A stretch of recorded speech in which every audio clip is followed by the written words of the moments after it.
most corporation councils flats were built to replace the tenements because in the late 20s there was a disaster in Church Street. A few of the tenement houses collapsed and there was a lot of people killed, and that sort of put awareness onto the way people were living in the tenements and how many people were actually living in one house, and like whole families living in one room, like you're talking about 12, 14 people living in one room. And in the tenements there was mostly 8 rooms, so you had like a lot of people living in one house. And when the Church Street disaster happened, the council sort of decided then, maybe I'm wrong, but this is more or less, to clear the slums of Dublin and put people into houses in the outskirts and build flats for people that wanted to stay in the city. So most people that moved into the flats would have come from the surrounding area, from tenement houses that were being knocked down.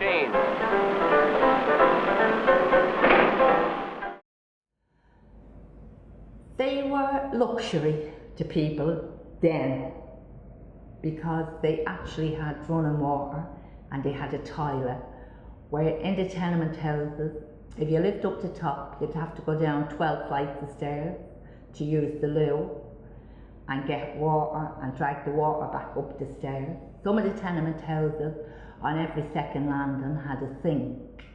Not most of them. Most of them were down in the back garden.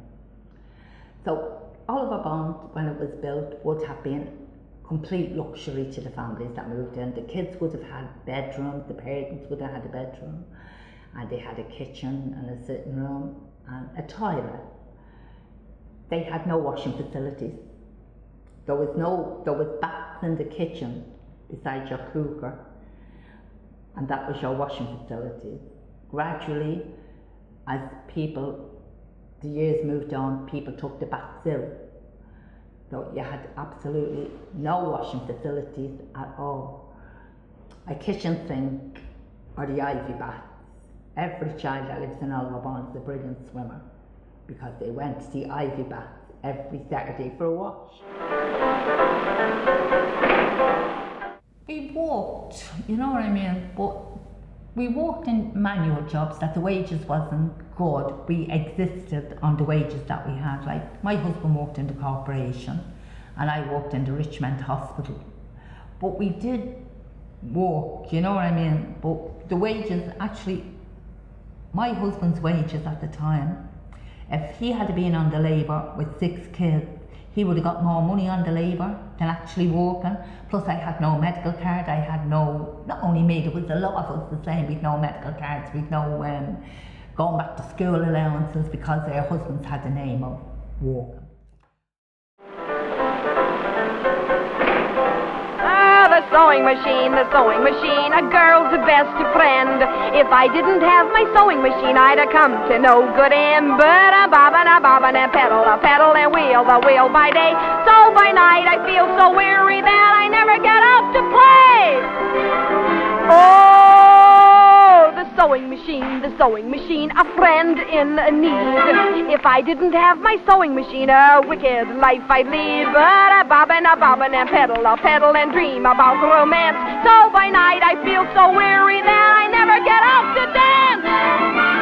Oh, the sewing machine, my pride and joy. If I didn't have my sewing machine, I'd have married James McCoy. But I bobbin, and pedal, and that's the end of Jim. 'Cause by night I get so weary I don't even look good to him.